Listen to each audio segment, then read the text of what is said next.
আসসালামু আলাইকুম, সম্মানিত ভিউয়ার্স। আসসালামু আলাইকুম। আশা করি সবাই ভালো আছেন।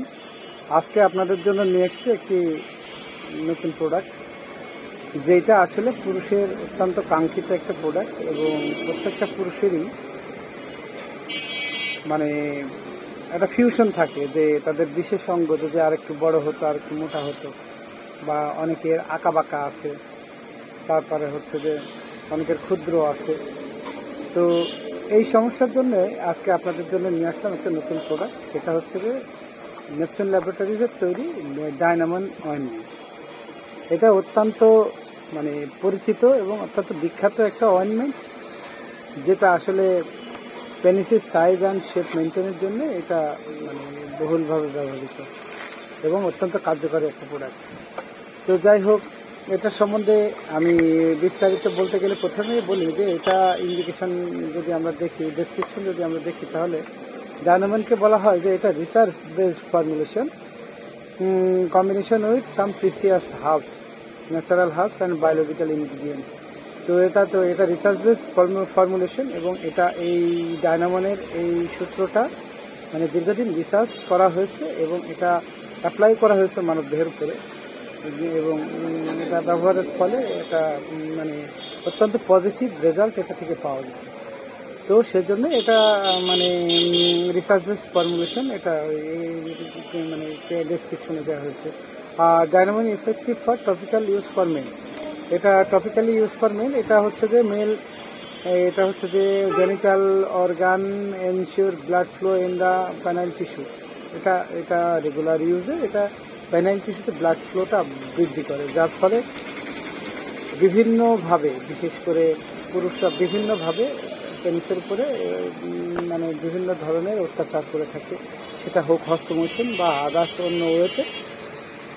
বিভিন্নভাবে মিস ইউজের কারণে হয় কি, পেনিসগুলো অনেক সময় ছোট হয়ে যায়, সাইজে ছোট হয়ে যায়, ক্ষুদ্র হয়ে যায়, নিস্তেজ হয়ে যায়, দুর্বল হয়ে যায়, আঁকাবাঁকা হয়ে যায়। তো যখন এই অয়েনমেন্টটা ব্যবহার করা হয় তখন এটা রিবিল্ডিং করে পেনাইল টিস্যু যে এই সেলগুলো আছে সেগুলোকে, এবং পেনাইল টিস্যুতে ব্লাড সার্কুলেশনটা বাড়ানোর কারণে পেনিস মোটা হয়, শক্ত হয় এবং স্থায়িত্বও বাড়ে। এবং এটা যখনই আপনি ইন্টারকোর্সে যাবেন তখন তখন সম্পূর্ণ নতুন ফিলিংস পাবেন এবং সঙ্গিনী অধিক তৃপ্তি পাবে। তো ডায়নামন সম্বন্ধে আরও বলতে গেলে এটা আসলে একটা রিসার্চ বেস ফর্মুলেশন। তো এটার উপাদানগুলোর ভিতরে যদি আমরা দেখতে পাই, তাহলে এটাতে আছে অ্যানাক্লাস, পাইরেথাম, টেস্টিকুলার এক্সট্রাক্ট, ক্যান্থের আইরিস। সূত্র হচ্ছে যে বাংলাদেশ ইউনানি যে ফর্মুলার মতো এটা তৈরি করা হয়েছে। এটার কার্যকারিতার ক্ষেত্রে বলা হয়েছে পুরুষের বক্রতা দূর করে। এটা আপনারা যদি রেগুলার ব্যবহার করেন তাহলে আপনাদের যাদের পেনিস বাঁকা আছে, লিঙ্গ যাদের ব্যাকা আছে, তারা আছে বাঁকা তারাটা এটাই সোজা হয়ে যাবে। পাশাপাশি পেনাল টিস্যুতে রক্ত সঞ্চালন বৃদ্ধি করে, যার ফলে লিঙ্গের শিথিলতা দূর করে।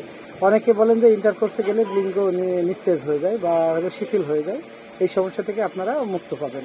পাশাপাশি এটা যৌন উদ্দীপনা বৃদ্ধি করে, কারণ যখন পেনাল টিস্যুতে ব্লাড সার্কুলেশন বাড়ে, পেনিস মোটা হয় এবং এর যেই সেন্সরগুলো থাকে, সেন্সরগুলো পুনরায় রিস্টোর হয়, যার কারণে এটাতে সেন্সরগুলো অ্যাক্টিভ হয়ে যায়, যার কারণে বেশি উদ্দীপনা বা বেশি আনন্দ পাওয়া যায়। তো পেনিস যখন বড় হয়, মোটা হয় বা এই ধরনের সমস্যাগুলো মিটে যায়, তখন কিন্তু সেক্স পার্টনারও অনেক বেশি মজা পায় সেক্সের সময়। তো যাই হোক, এটা ব্যবহার বিধি আমি আপনাদেরকে বলে দিচ্ছি। এটা দিনে 1 থেকে 2 বার পেনিসের উপরের থেকে নিচের দিকে হালকা ম্যাসেজ করবে। এটাতে তেমন কোনো দুর্গন্ধ নাই, আর এটা হচ্ছে যে জেল টাইপের, এটা আপনার নিচের সাথে সাথে মিলিয়ে যায়, কাজেই এটাতে অয়েলি বা চিটচিটে বা দুর্গন্ধ হওয়ার কোনো চান্স নাই। এবং এটা কোনো কন্ট্রা ইন্ডিকেশন আছে কিনা, না, এই আসলে ডায়নামনে ব্যবহারে তেমন কোনো পার্শ্ব প্রতিক্রিয়া আজও পর্যন্ত পরিলক্ষিত হয়নি। অনেকে যাদের স্কিন সেন্সিটিভ আছে, হয়তো অ্যালার্জিটিক গ্যাস ট্যাস আসতে পারে, সেক্ষেত্রে 1-2 দিন ব্যবহার বন্ধ রেখে একটু নারকেল তেল ব্যবহার করবেন, তারপরে আবার অ্যাপ্লাই করবেন। আশা করা যায় যে খুব ভালো রেজাল্ট পাবেন। তো এটা হচ্ছে যে বাংলাদেশের নেপচুন ল্যাবরেটরিজের তৈরি করছে, আর এটা ফ্যাক্টরি হচ্ছে যে গাজীপুর, বাংলাদেশ। এটা 20 গ্রামের কন্টেইনারে এটা সার্ভ করা হয়। আর এটার দাম আপনারা 300 টাকা। আপনারা যে কোনো ভালো ওষুধের দোকানে আপনারা এটা পেয়ে যাবেন। আর আমাদের কাছ থেকে যদি সংগ্রহ করতে চান তাহলে ডেসক্রিপশনে দেওয়া নাম্বারে যোগাযোগ করবেন। আশা করি আপনাদের সব ধরনের তথ্য দিয়ে আমরা সহায়তা করতে পারবো। তো ধন্যবাদ। আজকে আমার সাথে যারা আমার এই ব্লগটাকে দেখতেছেন সবাইকে ধন্যবাদ। পারলে একটু লাইক কমেন্ট করে দিবেন। ভালো থাকবেন সবাই। আসসালামু আলাইকুম।